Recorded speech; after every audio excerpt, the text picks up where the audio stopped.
always hate the second ring. It's like you're being impatient. We're at Kate Grenville's house. I first met Kate nearly 20 years ago as a junior publicist. Michael Street, I think. Hello, hello. Wow, so nice to see you. Yeah, thank you so much for having us. I got to trail along behind her as she toured, promoting her best-selling novel, The Secret River. I'd carry snacks in one hand, sticky notes for signing cues in the other. I already revered her as an author. Idea of Perfection was one of my favourite novels. So it was an exercise in pretending to be a professional while privately losing my mind at being around a literary hero. In bookshops and festivals, I'd watch her weave these extraordinary stories about Australia's colonial history for readers, and each time it sounded like the story had just occurred to her. I learnt these spiels about the book off by heart and enjoyed making her laugh, repeating arcane historical facts and faux spontaneous writerly detail on command. I was thinking about slush lamps on the way here. Who could forget slush lamps? It's indelible. I could almost do the slush lamp set piece, including the little pretend hesitation. I also firsthand saw how literary success can lead to unwanted, even bad faith readings of a work. The Secret River was a massive hit, but Kate also copped backlash from historians who took issue with the fictionalising of history. The more readers and more accolades the book attracted, the more spiky the responses from academics. But in the intervening years, Kate has doubled down. Her whole focus since has been on bringing history to life.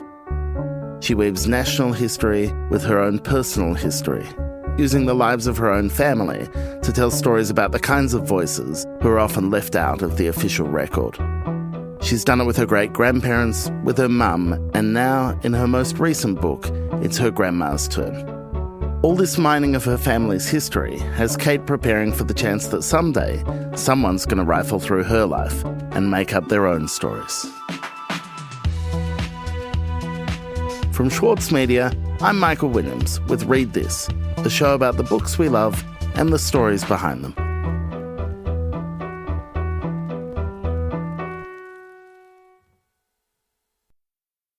Did you always feel a responsibility to the historical record when you were mining history? Absolutely. Where I played fast and loose with it, which I certainly did in Joan Mac's history. For example, I had in Joan Mac's history, the first white person to set foot on this continent was in fact a woman. Now, I think that's probably highly unlikely. But it was so clearly a playful invention, I didn't feel bad about altering that. I think we do have a responsibility which is very different from the historian's responsibility, either to indicate very clearly that we have invented something or are playing around with it, very explicitly, or else use it in such a way that the specific is standing in for something bigger. In other words, as I did in The Secret River, use actual historical events, but slightly change their time and their place. So, 10 years later, 20 kilometres away. That seemed to me a legitimate thing because it had happened. I was not making up the event. I was placing it within the context of my fictional structure, which is tricky, and that got me into a lot of trouble, and perhaps it should have, but it's what I did, and it brought the book to readers, so I can't regret it. In fact, it brought the subject to readers, and I can't regret that. The trouble you're alluding to, I don't want to pin it all on one historian, but Inga Clendinnen took particular issue with The Secret River. And at the time, I remember thinking, and I still think this, being so saddened by that and kind of frustrated by that, because her book about first contact, Dancing with Strangers, and The Secret River seemed like two pieces of a puzzle, and two really important and simpatico pieces, it seemed to me. And it shocked me that historians felt territorial about what you were doing in The Secret River. Look, it shocked me too, and it bamboozled me because I had been expecting attacks about The Secret River, but I was expecting it from right-wing people like Keith Windschuttle. So, like Singapore in 1942, my guns were all facing the wrong way. So when Inga attacked from my side, it did astonish me, and actually it still does. I still don't understand what her problem was, in a funny way. it made me think a lot about what I was doing, writing about history, and where my responsibilities as a novelist began and ended. I think once you put a novel on the title page, some of your responsibility has been clarified. Look, it was a bad patch, I have to say. Do you still feel bruised by it?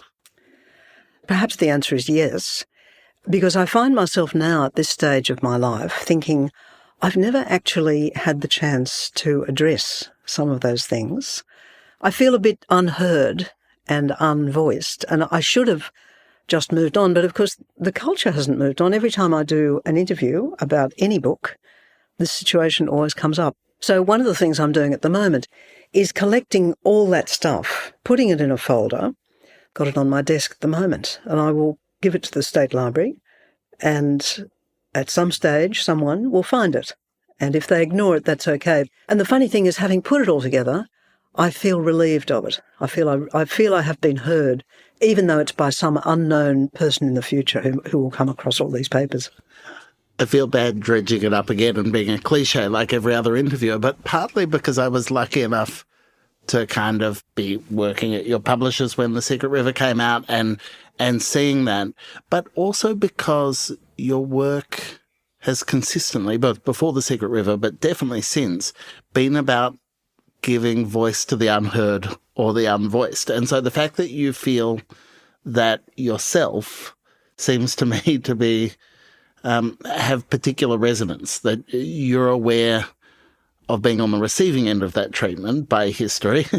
And so your project is kind of rectifying that for others? Yes, although, as you say, my desire to write about that, like Joan Makes History, which the project of that was to put the women back into Australian history. So again, giving voice to the voiceless. So that predated any of this kerfuffle about the historians, which I suppose is why perhaps another writer could have just shrugged all that off and said, as I was constantly advised to say to myself, oh, they're just jealous. They wish they sold as many copies as you did. People constantly told me that, and for some reason it just didn't help. I was thinking in the context of your work about The Secret River as a kind of inflection point, that history was a feature before then, but since then it has been the kind of defining engine of your writing. Do you see it in those terms? Yes. My earlier books were often about the past as well, but it was a past that was not yet political. Whereas at the point when I wrote The Secret River, and probably because I was picking up, from the culture, the fact that it was suddenly on the agenda, it took on a very overtly political thing. And that's obviously when people start to have strong feelings. So look, I think it was an inflection point in the sense that my interior drama of working through those subjects suddenly met the public drama. Would you characterise your writing as having an actively political energy to it? I think in the sense that you write out of who you are, to that extent, yes, in the same way that my books have a feminist objective, because that's who I am, and I write out of my experience as a woman, which of course is where my voicelessness comes from, that experience of being not heard or misheard is the experience of women of my generation. You have to trust that because you are part of your moment in history, your work is going to reflect all that stuff without you having to labour it. And if you do labour it, it's probably not going to work terribly well as a novel. I think, because I don't read much historical fiction, I find it wears its research too heavily at the expense of kind of character and story in a way that just alienates me or annoys me. And I love your historical novels. Absolutely love them. And I was trying to think about, on the way over here, I was trying to think about why that is. And I think the thing I kept coming back to is the word play. Like, there is a playfulness right back to Joan Makes History, but there's respect for the historical record, but there is a willingness to not completely absent yourself from the retelling. Look, I don't read historical fiction either. I think what you said about wearing its research heavily is perhaps the key to it. I'm only invested in history in the sense that I know this is a technique that works for me. History gives me a way of talking about what I know without talking about me. So I don't have any kind of political thing about history, just that for me it works as a way of opening up human behaviour in its widest sense and just not coming to any conclusions about it. I never come to any conclusions about anything, I don't think, but simply turning it round as you might, or walking around it as you might walk around a piece of sculpture to see all its different angles. And that fascinates me. The other thing that works so passionately well for me as a practice, as a writer, is doing the research. It seems to me that I'm not actually all that interested in making things up, and I'm probably not very good at it. I have attempted once or twice. What I love is to take a kind of skeletal body of what you might call facts or factoids and burrow into that in a way that then explodes out into much wider questions about, human nature, really, how we get on as social creatures, both with ourselves and with each other. After the break, Kate applies her historian's research and her novelist's empathy to find out who her own grandmother really was.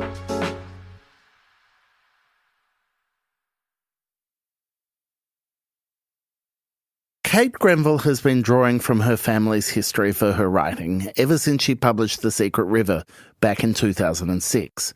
Her latest novel, Restless Dolly Maunder, digs into the life of her grandmother. Kate uses her novelist's power of empathy to get past the scary, cranky woman she remembers, complicating the story of who Dolly Maunder really was, or who she may have been. My mother left a lot of memoirs in which she told me the outline of my grandmother's life, that is Dolly Maunder's life. So I knew the events fairly thoroughly. And I also knew my mother's opinion of her mother, which was that her mother was a bullying, dominating, even perhaps slightly mad, Mum said at one stage. So I had that stuff, but in order to write about her, I had to get beyond both of those things. First of all, I had to know not just what happened to her, and that was interesting enough and representative enough of her generation, but I had to know what she thought and felt about it. So, for example, when she was 14, the day she left school, she went home and said to her father, on their sort of struggling farm, her father was illiterate, her mother was probably marginally literate. Dolly was one of the first in her family to ever have any education. She went home and she said to her father, I want to become a teacher, so will you please write a letter that says I can be a pupil teacher, which was the way you became a teacher in those days. And her father said, over my dead body, any woman in my family goes out to work, because it would shame him. It would suggest that he couldn't support his family. Okay, so I know that happened. Mum even had those words, over my dead body, which her mother had obviously told her to the point where my mother remembered it. How would you feel at age 14, knowing that the one thing you really wanted to do and the only possible destiny for a woman that was other than just getting married and having babies, that one little door in the culture had been slammed in your face? How would that feel? So that's actually in many ways where this book started, because I could imagine that. As someone who has really enjoyed teaching, I could imagine Dolly realising that this was what she was made to do, and her father said no. So what did she do? Yes, but more than that, what did she feel? Are you ever tempted to embroider for the purposes of story? No, it's funny. I think I like the challenge of having the fact, and I think that's the other charm of working from the historical. And when you have a fact, you normally have a couple of other facts that don't fit. And for me, that's the kind of grit in the oyster that makes the fiction happen. So to invent something would be boring to me, because it would simply solve the problem. It would simply slice through the pearl. Whereas to actually work with what you've been given, I find that fantastically interesting. Yeah, it's why I write, actually. It's having a problem. It's having something you don't understand, or even more, in the case of history, usually two things that are contradictory that you definitely don't understand, and they appear to both be true. So the marvellous challenge then is to think, okay, this really happened and this really happened. I'm not making them up. So there must be a way, there must be a frame, a plausible frame that you can put around it. If you can step back far enough, you will find a frame within which those two things fit together.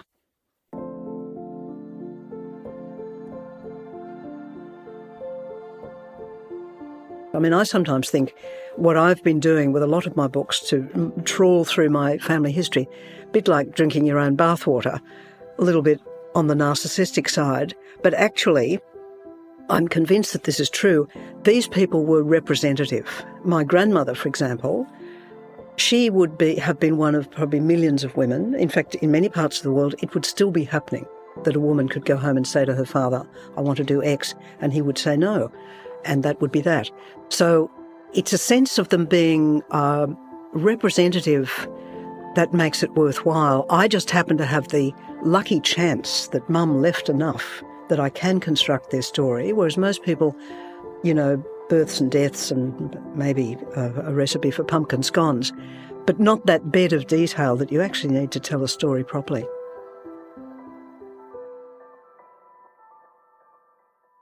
Nobody knows better than Kate Grenville the power of words left behind when somebody dies.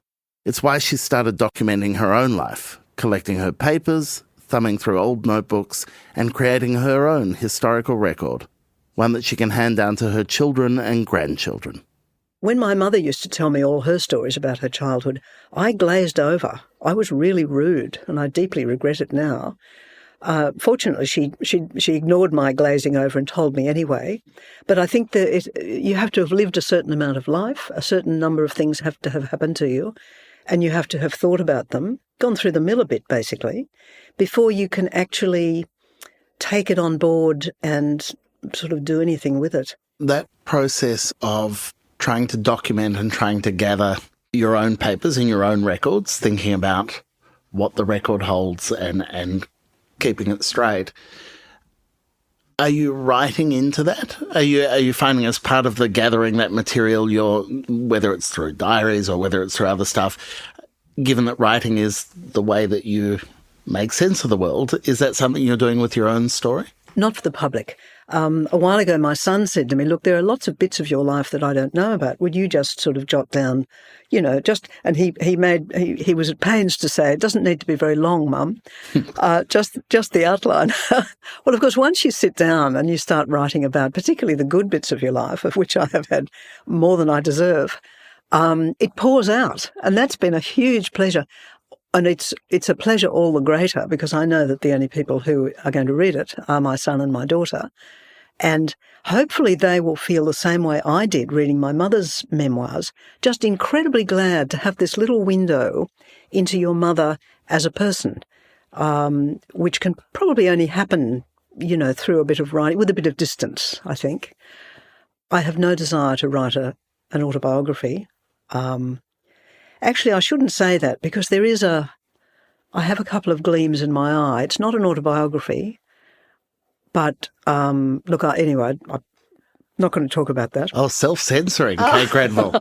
Yep. That's the podcaster intake of breath. Oh, here we're going to get something. No, by all means, have a sip of your coffee. Think again about whether you want to hurry into an answer.